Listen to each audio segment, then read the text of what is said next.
Et ce matin, nous voulons louer le Seigneur, nous voulons nous approcher de lui, célébrer avec lui, nous réjouir. C'est vrai qu'il y a beaucoup de sujets de tristesse, de tracas, des soucis dans notre vie. Mais ce temps du dimanche matin, c'est un moment où on dépose tout devant lui, et on regarde à lui, et on voit combien il nous aime et combien il a donné pour nous. Et ensemble, nous voulons le chanter, nous voulons l'exalter. Et je vous invite à prendre ce premier chant, « Exaltons le Dieu de la terre ».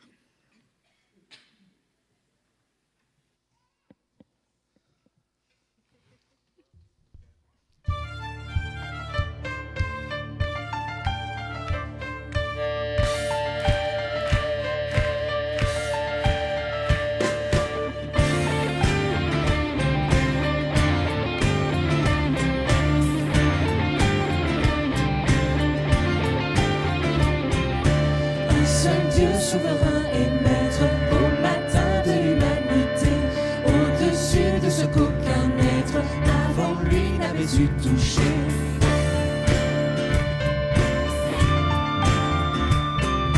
Un seul mot dans le vide et l'ombre, et l'armée de la nuit s'est tue. Un seul geste a créé le monde, un seul cri et la lumière fut.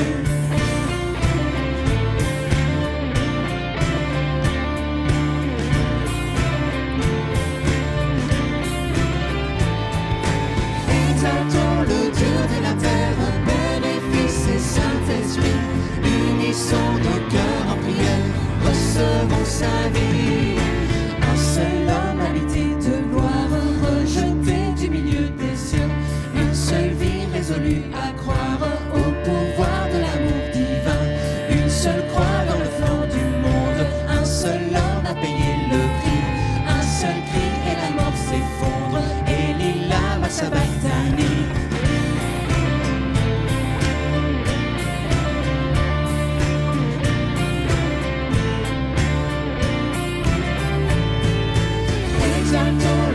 De la terre, Père et Fils et Saint-Esprit, unissons nos cœurs en prière, recevons sa vie. Exaltons le Dieu de la terre, Père et Fils et Saint-Esprit, unissons nos cœurs en prière, recevons sa vie.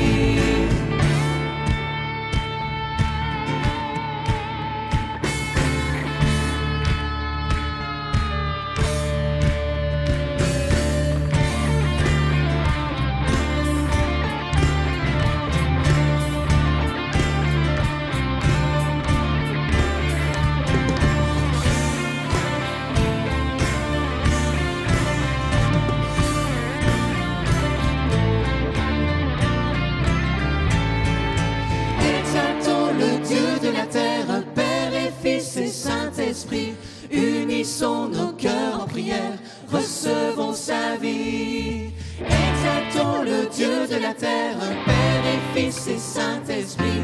Unissons nos cœurs en prière, recevons sa vie. Exaltons le Dieu de la terre, Père et Fils et Saint-Esprit. Unissons nos cœurs en prière, recevons sa vie.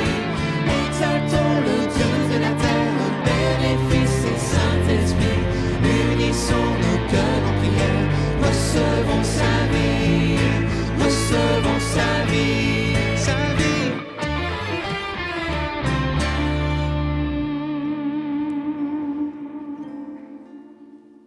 On vous avait transporté peut-être en Bretagne ou peut-être en Écosse, mais vous savez, ce matin, depuis déjà plusieurs heures, partout dans la terre, à tous les rythmes et à toutes les sonorités, des chrétiens se rassemblent.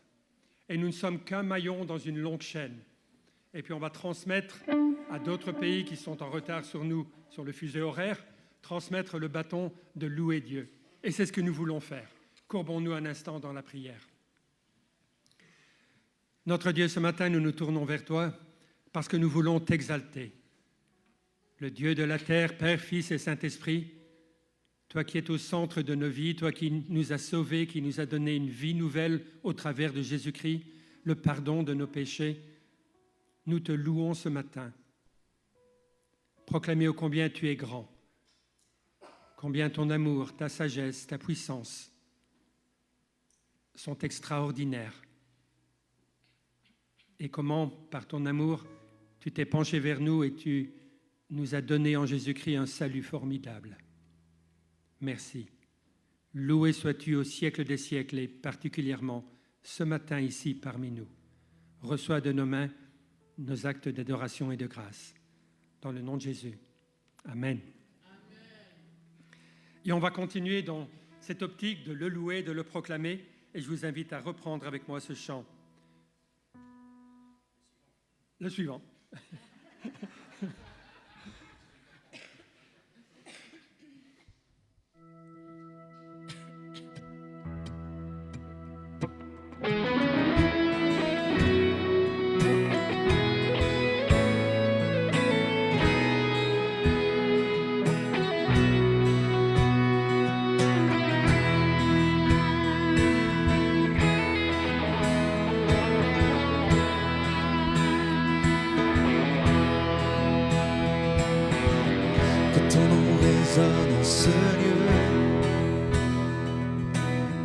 Que ton nom résonne en ce lieu.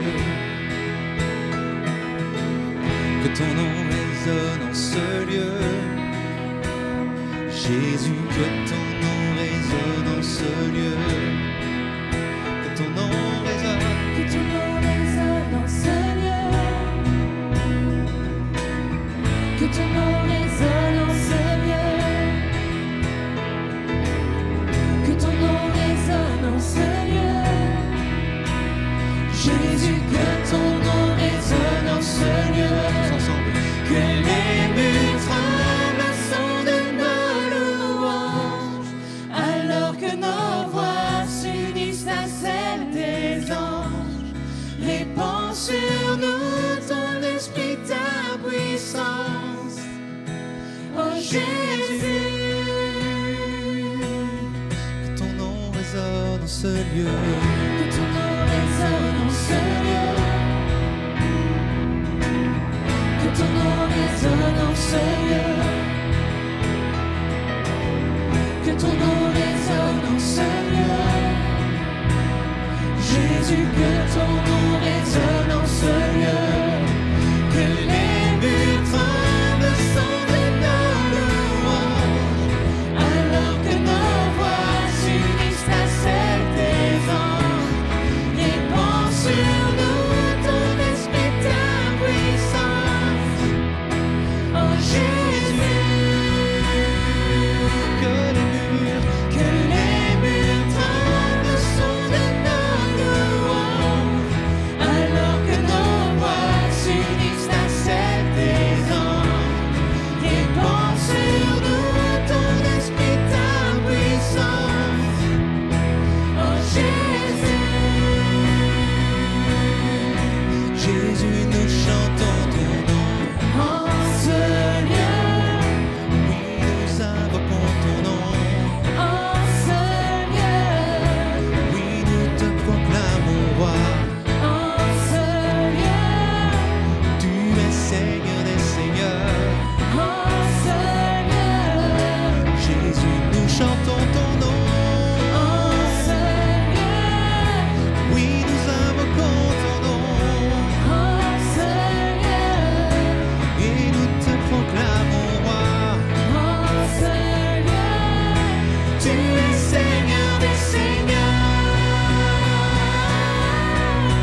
Que les murs tremblent au son de nos louanges, alors que nos voix s'unissent à celles des anges. Répands sur nous ton esprit, ta puissance. Oh Jésus, Jésus, nous chantons ton nom. en ce lieu, Oui, nous invoquons ton nom. en ce lieu, Oui, nous te proclamons roi. en ce lieu, Tu es Seigneur des seigneurs. en ce lieu, Jésus, nous chantons ton nom.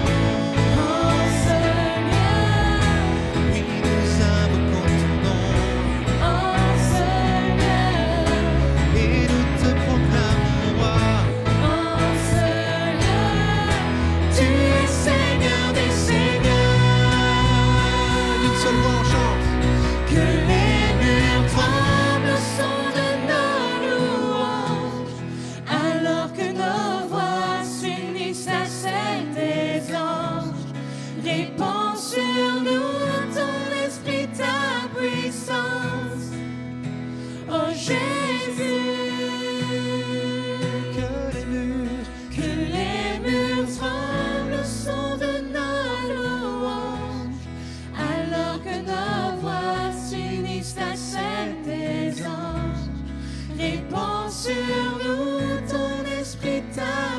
puissance. Oh Jésus.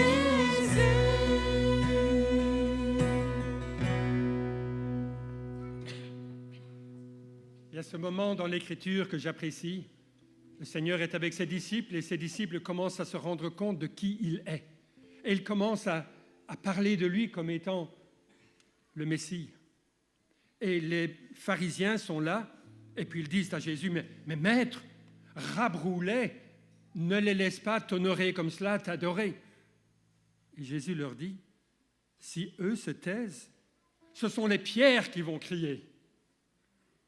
Je me disais, ce matin, il y en a peut-être qui n'ont pas envie de louer Dieu, n'ont pas envie de l'adorer, mais faites attention, il y a peut-être une brique derrière vous qui va vous remplacer et qui va se mettre à crier la louange de Dieu. Ensemble, on est là pour l'adorer, pour le louer. Vous avez déjà entendu les briques, les pierres qui crient la louange de Dieu? L'archéologie qui annonce. Et même des fois, quand on est devant un paysage extraordinaire, on regarde et on est perdu devant tant de beauté, le miracle de la création de Dieu, et on les entend quasiment qui disent « Dieu est grand, Dieu est grand ». Alors je vous invite à continuer à le louer par ce chant « Ébloui ». Laissons-nous éblouir par Dieu, notre Dieu. Perdons-nous dans sa louange.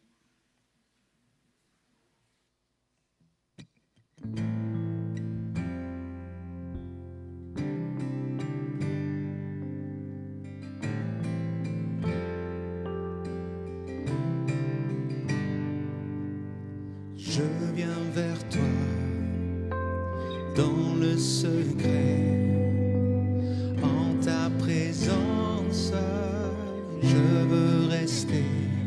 Tu es, tu seras toujours là.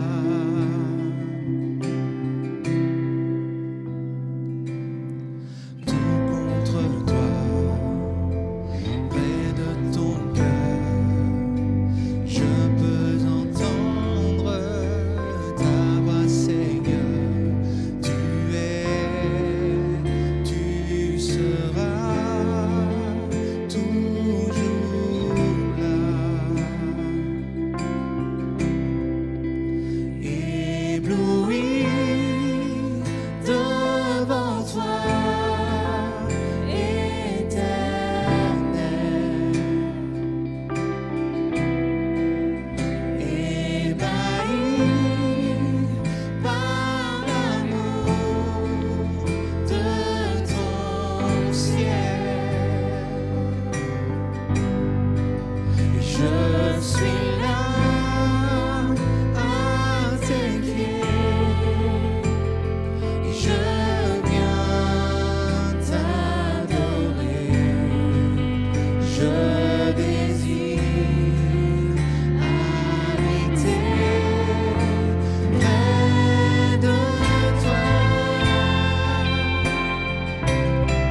toi.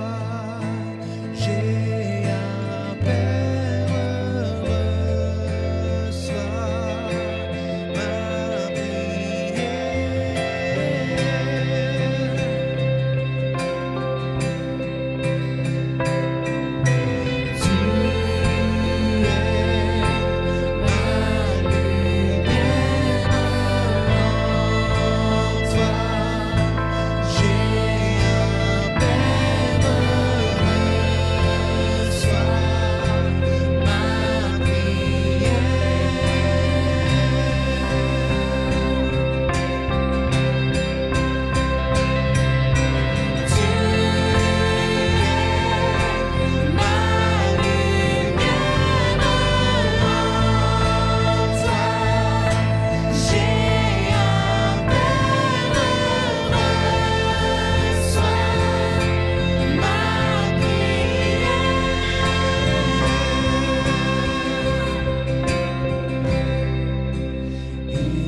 J'espère que c'est pour chacun d'entre nous le désir d'être là près de lui pour l'adorer et le louer. Dans quelques instants, nous donnerons l'opportunité à nos deux néophytes de partager leur témoignage, comment le Seigneur est entré dans leur cœur, dans leur vie. N'est-ce pas d'ailleurs le premier instrument que nous avons pour louer Dieu? Notre vie, notre bouche, nos actes, nos pensées, louer dans tous ces domaines. Nous allons encore l'adorer par ce chant « Tu traces un chemin ». Ils vont nous parler de comment Dieu a tracé un chemin pour parler à leur cœur. Et c'est le pasteur Timothée qui conduira ce moment de témoignage et puis les baptêmes qui suivront.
je ne le vois pas, tu es là.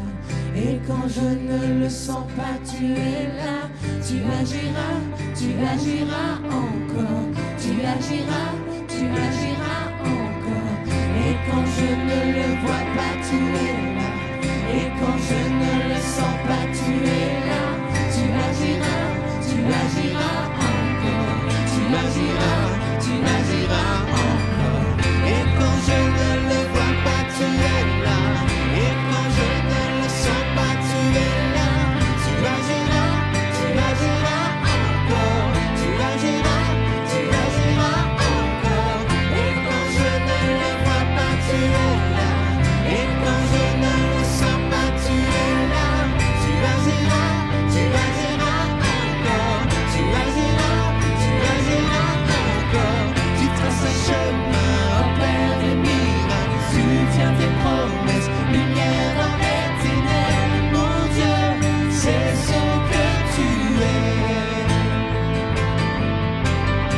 Tu traces un chemin au Père des miracles. Tu tiens tes promesses, lumière dans les ténèbres. Mon Dieu, c'est ce que tu es. Oui, c'est ce que tu es. C'est ce que tu es. C'est ce que tu es. C'est ce que tu es. C'est ce que tu es. C'est ce que tu es. C'est ce que tu es. C'est ce que tu es. Tu traces un chemin au Père des miracles. Tu tiens tes promesses, lumière dans les ténèbres. Mon Dieu, c'est ce que tu es. Tu traces un chemin au Père des miracles. Tu tiens tes promesses, lumière dans les ténèbres. Mon Dieu, c'est ce que tu es.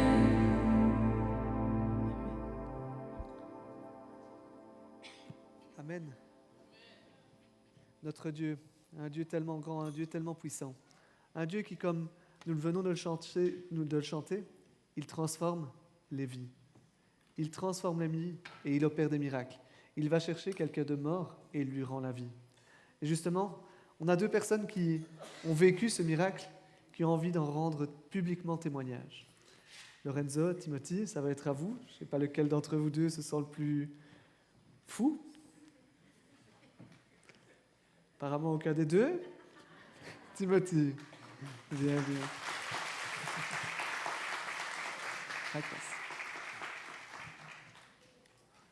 Bonjour à tous. Je m'appelle Timothy, j'ai 28 ans et je travaille dans la mécanique automobile. Je viens d'une famille athée et je n'avais jamais vraiment pensé à Dieu ni au christianisme. La foi ne faisait pas partie de ma vie et je vivais sans me poser de questions spirituelles. Je ne priais jamais et n'avais aucun rapport avec Dieu. J'ai toujours été quelqu'un de timide, stressé, même pour des petites choses, et ce n'était pas facile tous les jours. J'avais souvent un manque de motivation à faire certaines choses à la maison, après le travail, le week-end. Je luttais parfois contre la colère et les mauvaises paroles que je n'arrivais pas à maîtriser. Je m'étais souvent posé des questions sur la mort et j'avais très peur sur ce qui pouvait arriver après. Puis j'ai rencontré ma copine, qui est chrétienne protestante, qui m'a parlé de Dieu, de la Bible. C'est ainsi que j'ai découvert la foi. Petit à petit, j'ai commencé à lire la Bible sur mon téléphone et j'ai commencé à venir ici à l'église. En arrivant, Annie m'a offert la Bible et Naïm m'a proposé de m'accompagner dans mon cheminement. De là, j'ai été encouragé à lire les évangiles. J'ai appris sur la vie de Jésus, appris que j'étais pécheur, que je vivais séparé de Dieu, que Jésus s'est sacrifié pour nous tous, pour mes péchés, et qu'en lui, il me donnerait une nouvelle vie. C'est tout cela qui m'a décidé à devenir chrétien. En se sacrifiant pour moi, en prenant ma place, il montre tout l'amour qu'il a pour moi. Il me réconcilie avec Dieu. En ressuscitant, je peux espérer une vie éternelle avec lui. Depuis que Jésus est dans ma vie, je sens du changement. J'ai le désir d'être une meilleure personne. J'aide plus mes parents à la maison, je suis plus actif chaque jour, je me sens mieux et j'ai beaucoup plus de paix qu'auparavant. Je sais que je ne suis plus seul, même si je traverse encore des difficultés.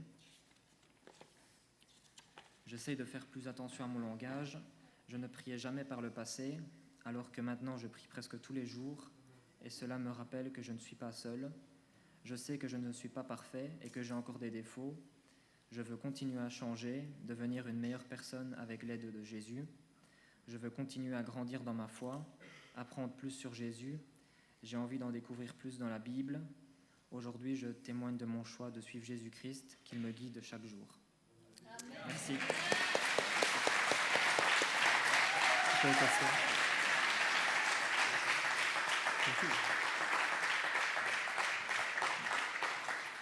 Lorenzo, il n'y a plus le choix. C'est à toi.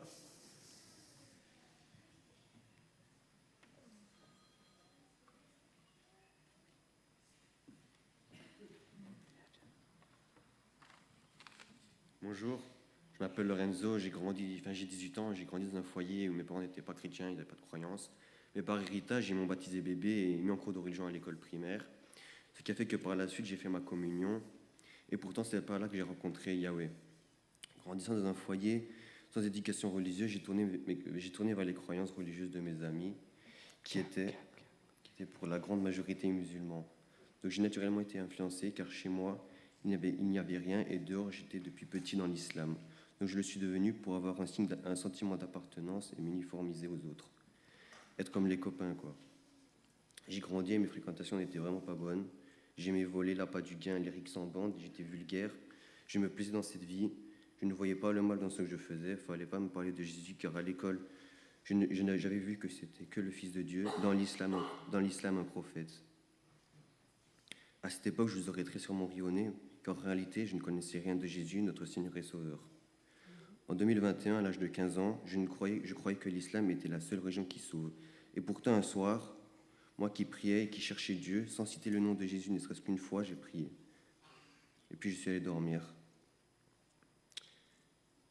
Au réveil, j'avais une envie tellement forte que je n'ai même pas les mots pour décrire la force qu'il y avait en moi pour connaître réellement Jésus et connaître sa parole. J'ai donc installé l'application La Bible, car même la Bible en papier, je ne l'avais pas. Et j'ai commencé à lire l'évangile de Jean alors que je ne connaissais rien de rien. Et j'ai juste été touché. Depuis ce jour, c'était du tout au tout un changement radical dans ma vie. J'étais encore tout nouveau dans la foi et j'avais déjà une soif de sa parole et ne même plus un peu m'intéresser à l'islam. Suite à ça, mes amis ont tous décidé de m'abandonner et me nier, car j'avais accepté Jésus dans ma vie. Certes, ça m'a fait un coup, passer de beaucoup d'amis à plus aucun m'a fortement peiné. Alors j'ai commencé à rentrer dans une grande solitude, seul dans ma chambre. J'ai commencé à m'instruire avec la Bible, regarder des prédications et enseignements. Et c'est là que j'ai vu que ce que j'avais appris à l'école n'est même pas 5% de l'évangile. En 2022, j'ai accepté Jésus comme Seigneur et Sauveur, et j'ai compris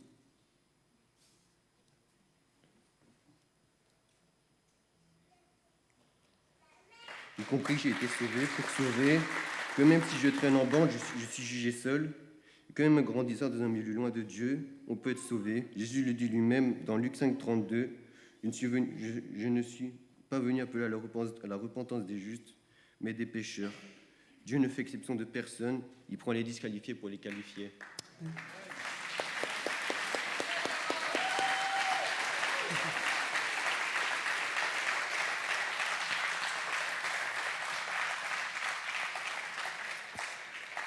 Notre Dieu, un Dieu qui transforme, sa parole ne revient jamais à lui sans effet.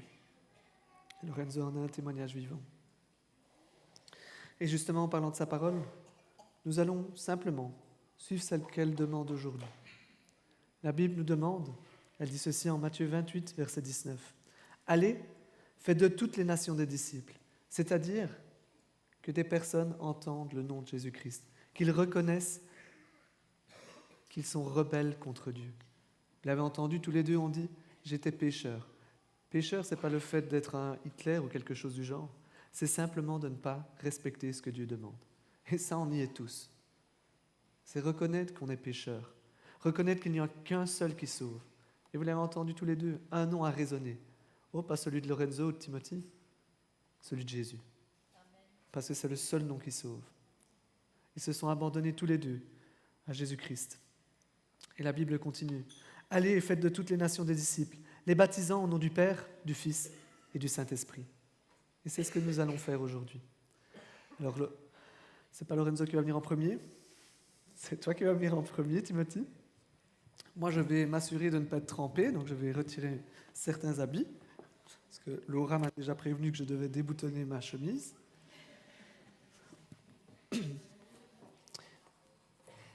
Et Naïm, tu peux venir, ou quelqu'un en tout cas, pour... Tu peux le mettre là, oui. Tu peux.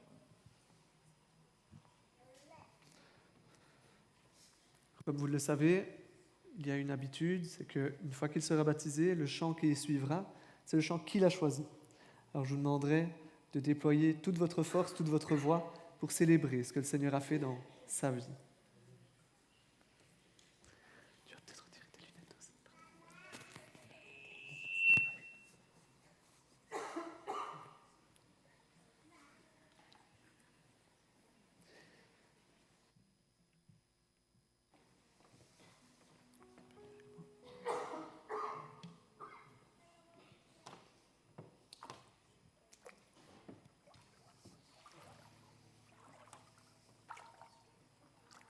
Tu peux t'asseoir.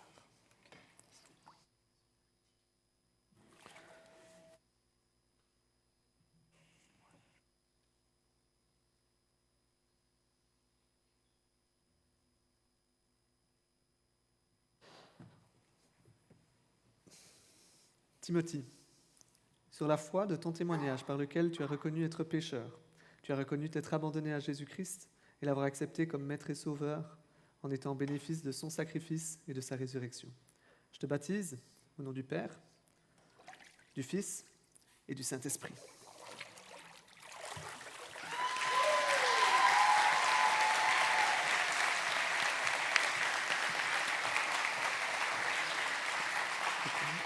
Une autre question ? Ah, par là.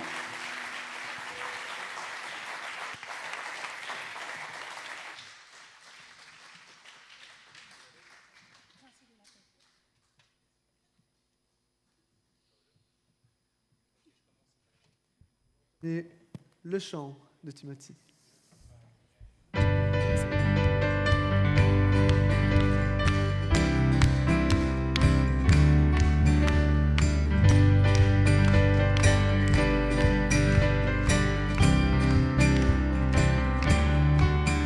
Dieu Tout-Puissant, Dieu Tout-Puissant, tu es très saint, tu es très saint, tu es digne tu es digne d'être loué.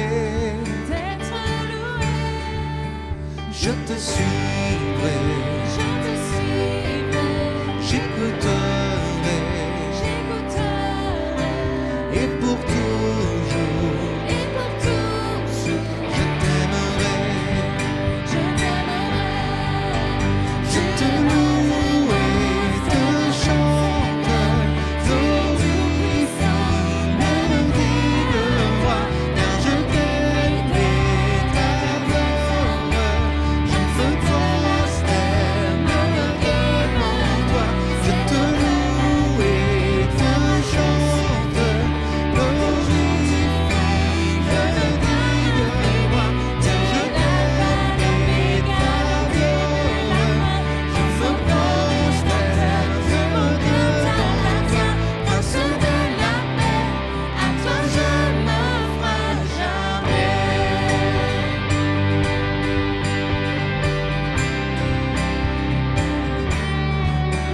Dieu Tout-Puissant, Dieu Tout-Puissant, tu es très saint, tu es très saint, tu es digne tu es digne d'être loué. d'être loué. Je te suivrai, Je te suivrai, j'écouterai, j'écouterai, et pour toujours, et pour toujours, je t'aimerai. je t'aimerai. Je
Amen. Lorenzo, mon frère, sur la foi de ton témoignage, par lequel tu as déclaré t'être reconnu comme pécheur, rebelle à Dieu, par lequel tu as reconnu avoir accepté Jésus-Christ comme ton unique et seul Sauveur et Seigneur, être au bénéfice de sa mort et de sa résurrection. Je te baptise au nom du Père, du Fils et du Saint-Esprit.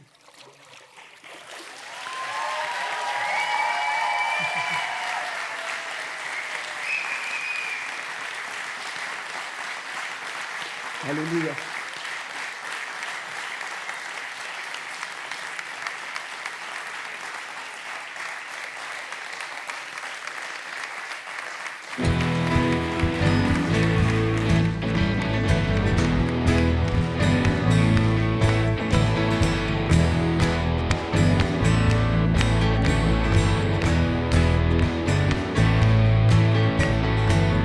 Je sais qu'il m'a secouru.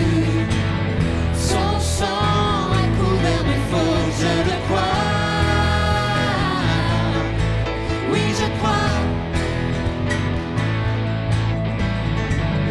Il a enlevé ma honte. Je suis guéri en son nom, je le crois. Oui, je crois.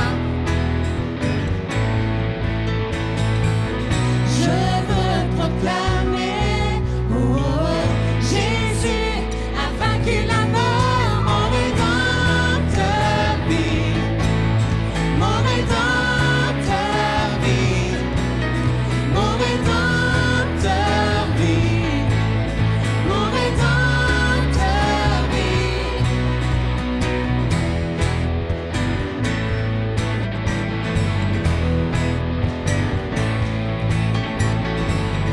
Je sais qu'il m'a secouru. Son sang a couvert mes fautes, je le crois. Oui, je crois. Il a enlevé ma honte. Je suis guéri en son nom, je le crois. Oui, je crois. Je veux proclamer, oh, oh, Jésus a vaincu la mort, mon rédempteur vit, mon rédempteur vit, mon rédempteur vit, mon rédempteur vit, mon rédempteur vit, mon rédempteur vit. Mon rédempteur vit, mon rédempteur vit. Tu prends mon fardeau et tu l'emportes. Alors je danse sur les sommets, je vois venir ton règne. Mon rédempteur vit. Mon rédempteur vit, mon rédempteur vit, mon rédempteur vit, mon rédempteur vit, mon rédempteur vit, mon rédempteur vit, mon rédempteur vit.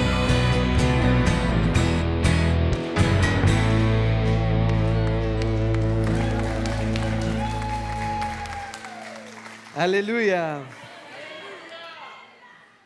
Qu'il est bon de voir que le Seigneur, encore à l'heure aujourd'hui, agit puissamment. Il n'a pas changé. Sa main n'est pas raccourcie. Il reste le maître souverain sur toutes choses. Alors que je me préparais pour ce dimanche, je ne savais pas trop sur quoi partir. Je me disais, bon, est-ce qu'on réexplique une fois ce qu'est le baptême? Est-ce qu'on continue notre série? Et puis à un moment, je me dis, bon, on va continuer notre série. Et puis le Seigneur m'a fait comprendre ce qu'il voulait à travers la série. Vous verrez pourquoi je dis cela. Il y a un certain temps, je scrollais un petit peu sur mon téléphone et puis je tombe sur une salle d'audience aux États-Unis. Et il y avait deux sœurs qui étaient en procès. Et donc la juge se tourne vers la plaignante, elle lui demande, ben voilà, expliquez votre cas. Et donc la plaignante commence à expliquer son cas. Elle dit, ben voilà, il y a un certain temps, ma sœur qui est ici m'a téléphoné et m'a demandé si je voulais bien garder son fils et sa fille, mon neveu et ma nièce, et puis elle viendrait les rechercher le lendemain, c'était pour qu'ils logent à la maison. Donc la tantine, elle dit, ben oui, évidemment, qu'elle prend les enfants, et puis ben, elle explique, voilà, ça fait 1 an et demi, elle n'est toujours pas venue les rechercher. Et donc, elle me demandait certaines choses. Et puis, la juge se tourne vers la maman et elle lui dit, ben, qu'est-ce qui se passe? Pourquoi est-ce que vous n'avez pas été rechercher vos enfants? Elle explique, ben voilà, moi, je ne voulais plus être mère. Je voulais juste vivre ma vie, m'amuser, faire ce que j'avais envie. Donc, je n'ai plus envie de prendre mes enfants. C'est assez choquant. C'est une mère, mais elle ne vit pas ce qu'elle est. Elle ne vit pas ce qu'elle est réellement. Et vous savez, dans notre vie chrétienne, c'est régulièrement ce qu'on vit. On ne vit pas ce qu'on est réellement. Et justement, le passage qui va nous conduire aujourd'hui, il va nous inviter à vivre ce qu'on est. Il va montrer ce que nous sommes en réalité. Et on va commencer aujourd'hui parce que c'est un passage des plus riches. On arrive vraiment dans le cœur de l'Épître aux Romains. Et là, ça devient très très riche. On pourrait faire, à mon avis, 30 ans sur ces quelques versets, mais on va quand même essayer d'en faire un peu plus que ces quelques versets. Je vais vous inviter à prendre Romains 6 et on va regarder les versets 1 à 14, en tout cas une partie. Un passage qui nous parle de ce que nous sommes en Christ, de notre identité. Et j'aimerais vous demander, durant la lecture, de tenter de voir certaines des choses que la Bible affirme que nous sommes. Il y en a pas mal dans ce passage. Alors on va ensemble lire Romains 6, 1 à 14. Romains 6, 1 à 14, qui nous dit ceci. « Que dirons-nous donc? Allons-nous persister dans le péché afin que la grâce se multiplie? Certainement pas. Nous qui sommes morts pour le péché, comment pourrions-nous vivre encore dans le péché? Ignorez-vous que nous tous qui avons été baptisés en Jésus-Christ, c'est en sa mort que nous avons été baptisés. Par le baptême en sa mort, nous avons donc été ensevelis avec lui, afin que comme Christ est ressuscité par la gloire du Père, de même nous aussi, nous menions une vie nouvelle. En effet, si nous avons été unis à lui par une mort semblable à la sienne, nous le serons aussi par une résurrection semblable à la sienne. Nous savons que notre vieil homme a été crucifié avec lui, afin que le corps du péché soit réduit à l'impuissance, et qu'ainsi nous ne soyons plus esclaves du péché. En effet, celui qui est mort est libéré du péché. Or, si nous sommes morts avec Christ, nous croyons que nous vivrons aussi avec lui, car nous savons que Christ est ressuscité, que Christ ressuscité ne meurt plus. La mort n'a plus de pouvoir sur lui. Christ est mort et c'est pour le péché qu'il est mort, une fois pour toutes. Maintenant qu'il est vivant, c'est pour Dieu qu'il vit. De la même manière, vous aussi, considérez-vous comme morts pour le péché et comme vivants pour Dieu en Jésus-Christ, notre Seigneur. Que le péché ne règne donc plus dans votre corps mortel, pour vous soumettre à lui par ses désirs. Ne mettez plus vos membres au service du péché comme des instruments de l'injustice, mais au contraire, livrez-vous vous-même à Dieu comme des morts revenus à la vie, et mettez vos membres à son service comme des instruments de la justice. En effet, le péché n'aura plus de pouvoir sur vous, puisque vous n'êtes plus sous la loi, mais sous la grâce. Alors j'espère que vous avez pu voir certaines des parties de notre identité que ce passage développe. Et ici, on est vraiment sur la base de l'identité chrétienne. Tout va découler de cela. Toute ma vie chrétienne en découle. Qu'est-ce que ce passage nous révèle? Il nous invite à vivre qui nous sommes. Il nous invite tout simplement à vivre ce que nous sommes en Christ. Mais justement, qu'est-ce que nous sommes? La Bible nous dit que nous sommes morts avec Christ, que nous avons été ensevelis avec Christ et que nous sommes ressuscités avec Christ. Et de ça, on peut bâtir toute une vie chrétienne là-dessus.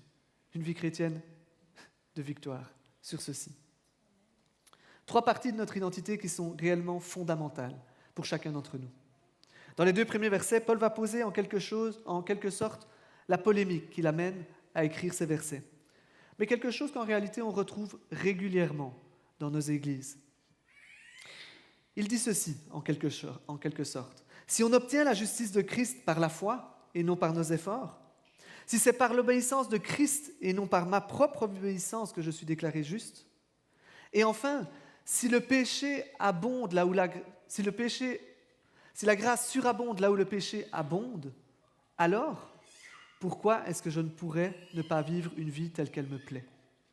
Pourquoi est-ce que je ne pourrais pas alors vivre pleinement dans le péché? Si la grâce est bien ce qu'elle déclare être, alors je peux vivre dans le péché comme j'en ai envie. Et Paul va répondre à cela. Il va dire certainement pas. Certainement pas. C'est impossible de vivre comme ça. Pourtant, on connaît tous des chrétiens qui vivent de la sorte. On en connaît tous. Des personnes qui déclarent avoir connu Jésus-Christ, qui déclarent en quelque sorte le paradis c'est ok, le reste je m'en occupe ici et je fais ce que je veux. On en connaît tous des comme ça. Je discutais avec un ami il n'y a pas longtemps. Il me disait, tu vois, au boulot, j'ai parlé de ma foi. Et puis un de mes collègues m'a dit en quelque sorte, si je comprends bien, si juste avant de mourir, j'accepte Jésus-Christ dans ma vie et que je fais n'importe quoi le restant de ma vie, j'irai au paradis. Bah, en quelque sorte, oui, c'est tout à fait juste. Si tu fais ça, ben oui, tu iras au paradis. Ah ben ok. Alors, juste avant de mourir, j'accepterai Jésus-Christ et le reste du temps, ben, je vais faire ce que je veux. Je vais pouvoir plonger dans le péché comme j'en ai envie. C'est cette même pensée qui est là. Si la grâce est ce qu'elle est, alors je peux vivre dans le péché sans aucun problème. Et là, Paul répond, c'est totalement passé à côté de ce que nous sommes devenus en Christ. C'est totalement passé à côté. C'est impossible de vivre comme cela en étant chrétien. Dans les versets 3 à 10, il va nous donner notre identité. Et dans les versets 11 à 14, il va nous dire ce qui découle de notre identité. Si vous voulez, les versets 3 à 10 sont le carburant pour vivre 11 à 14. C'est le carburant. Si je ne connais pas cela, je ne vais pas savoir vivre 11 à 14. Donc c'est important de savoir ce que nous sommes devenus en Christ. Et dans ce passage, il est question de baptême. Je vous ai dit, le Seigneur, il est filou parfois. Je n'avais pas envie de parler de baptême, mais pourtant, j'y étais contraint. Il est question de baptême, mais il ne faudrait pas comprendre le baptême dont il est question ici comme celui-ci.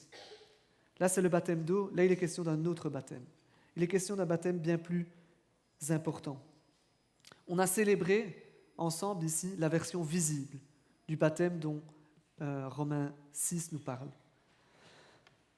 Le passage, il nous dit qu'on a été baptisé en Christ, c'est-à-dire qu'on a été collé à lui.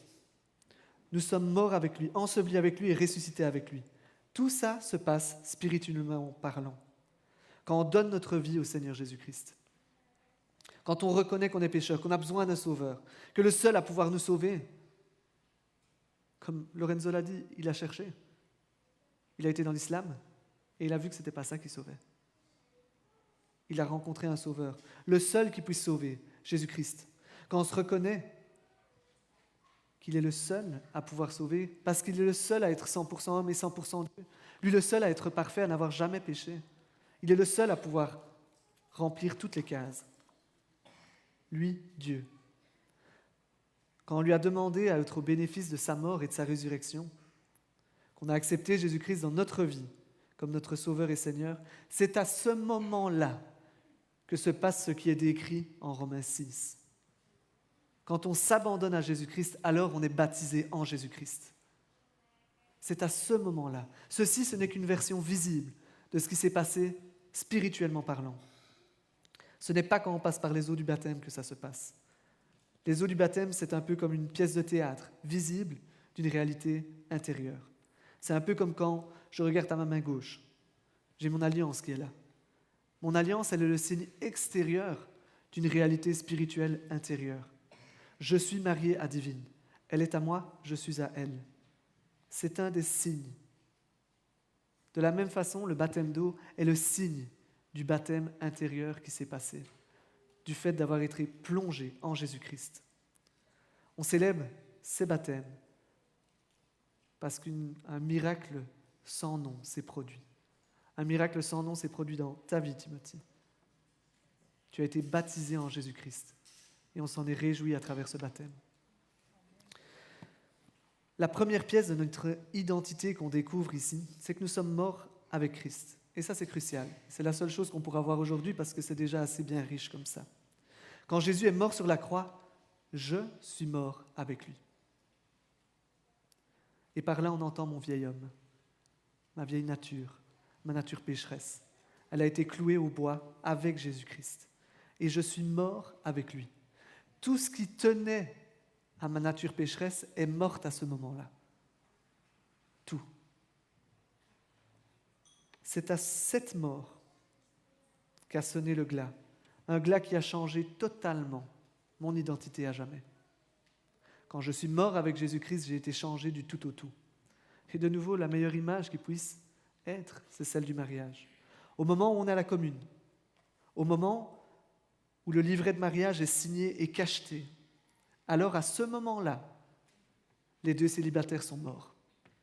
Et il n'y a plus qu'un couple marié qui vit. De la même façon, quand je suis plongé en Jésus-Christ, je suis mort, c'est fini.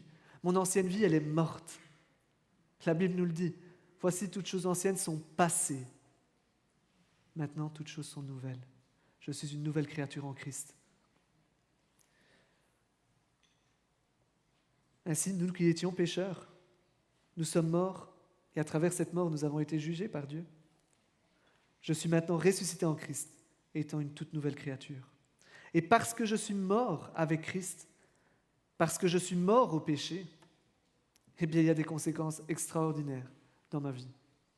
Il y a des choses extraordinaires qui se passent. Du simple fait que je suis mort avec Christ, que je suis mort au péché à travers cela.